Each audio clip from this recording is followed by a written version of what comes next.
Hey guys, welcome back to the shop.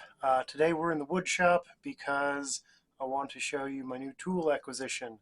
Was scrolling through Marketplace this morning and just happened to see a post that showed a couple of hand planes, some carpenter's braces, and some odds and ends. So they wanted 20 bucks for it, so I figured why not? And got in the car, drove about 40 minutes away from the house, down into a little bit southeast of Denver, and picked up a box. So this is the box in question. Um, Figured I didn't get a chance to really look at anything. It was pretty much a parking lot deal. We met in the parking lot of a Murdoch's, and I was just like, yes.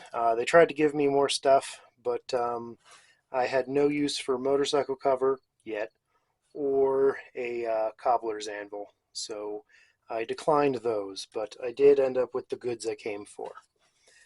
First up being this guy. I don't know what this is. Obviously it's a plane, similar to my Stanley number 5 in size. So that's my Stanley. This is a little bit thinner on the edges, but should all be in good working order. It is made in US, so that's something. Handle's a little broken. I may try to glue that back together, or I might just make a new one. But always good to have another big bench plane.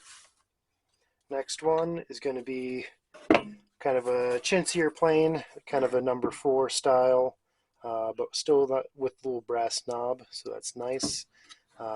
This is a Ward's Powercraft, and that cap looks a little bit chintzy, but and the plastic handles kind of make it feel a little cheap, but should be a good plane to put into service. Maybe I might make this into a scrub plane, so I'll kind of round the iron a little bit and see how that goes. Next up, some oil cans. Pretty self-explanatory. They probably work. That's another one that says made in USA, so I like that. Then we've also got these little end nippers. Those should also be useful. They seem to be in good shape, pretty well used. Really just clean them up and put them into service.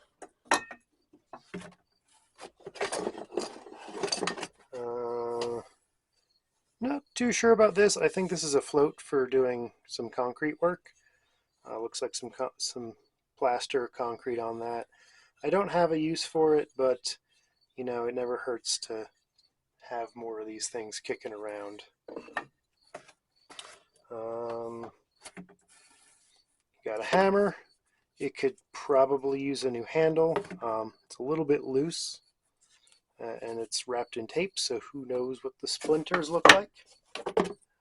We got another really adorable handle. It looks like the previous owner probably made this himself. It's just looks to be a dowel, kind of thinned out and jammed on there. So that'll do something. I bought these all from an older couple, and they apparently all belong to the woman's dad, who's presumably passed on, and just cleaned out the basement. One more hammer. Another good size ball peen head, a little crusty, and kind of short little stubby guy. That might actually come in handy, so that'll be useful. Then looks like a sewing awl.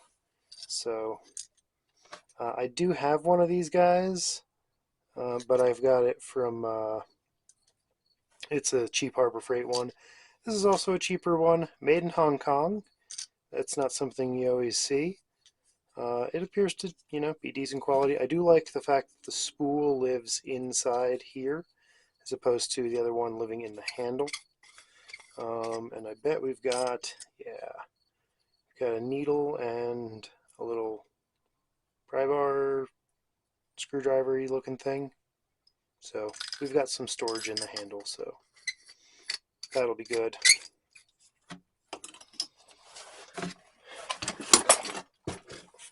Next we got these carpenter's braces. If you don't already know, I do have a couple. They are kicking around over there. Useful tool, especially using auger bits. You'll be amazed how fast you can drill a good size hole with an auger bit in one of these guys. And I keep one with a deburring bit, or a chamfering bit, because it's just so handy. So I'll probably clean these guys up and use them.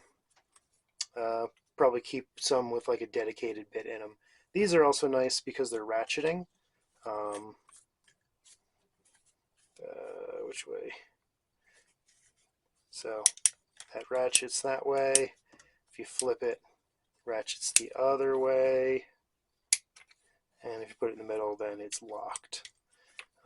And both of these are basically the same thing. I mean, they're different, but they're very, very similar. Both take the square drive bits. And speaking of the bits, we've got another box full of bits and things. So I've got a couple of these auger bits. So that's going to be the square shank that those braces will take. I do really like the Irwin bits. And we've got some other things in here too. So let's take a look at those. So I'll just pull out all of the auger bits I can find, which I thought there was going to be more of them. Looks like it is just 2 of them. That's a little bit of a bummer, but I'm not too concerned. That is a number 7. That means that this is a 7/16 diameter. This is a 12, which means 12/16, so 3/8, 3/4. Yeah, 3/4. Fractions. So those are nice to have. Those are good sizes, and those will fit right into here real nicely. Get that in there. Then it clamps, and then you can drill your hole. So this is mostly just a bunch of drill bits and nice little triangular file made in Japan, which depending on the era could either be very good or kind of mediocre. Japan makes very nice things these days and fairly recently, but in the really early days, you didn't always get the highest quality stuff from them, at least for import. We've got another file, flat file, also made in Japan. This one says Globe Master. It's used to be probably about yay long, but that's definitely been cracked off. We've got some various drill bits. That's completely unlabeled. Always a good sign.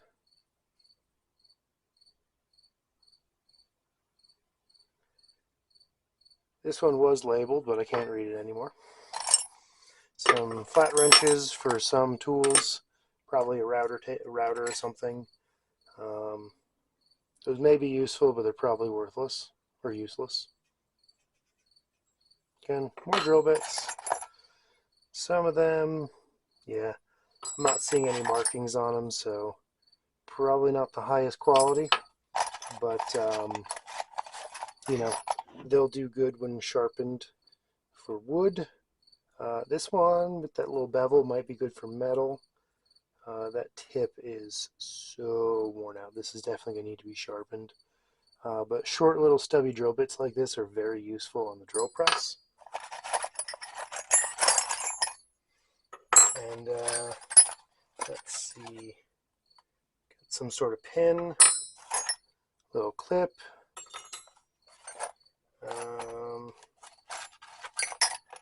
washer, some sort of D-shaped spacer, an Allen, There's some hardware. There's also a couple jigsaw blades in here. Ooh, a tap. That's useful.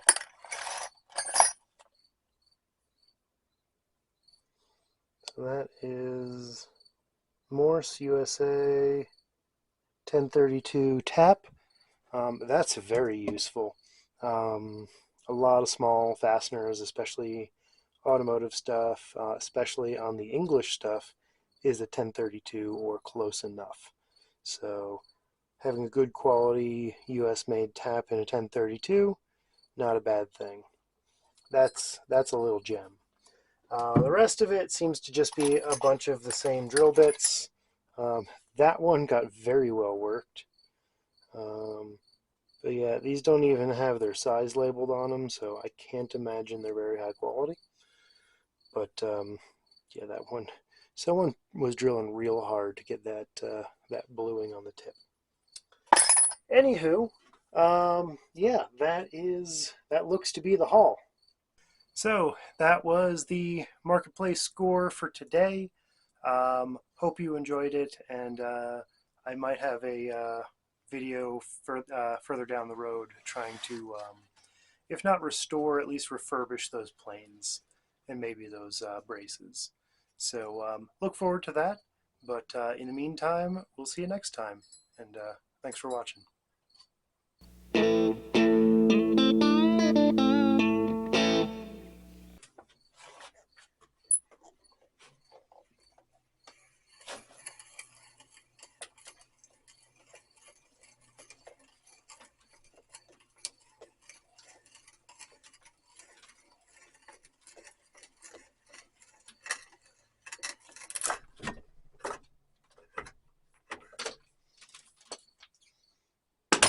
Easy as that.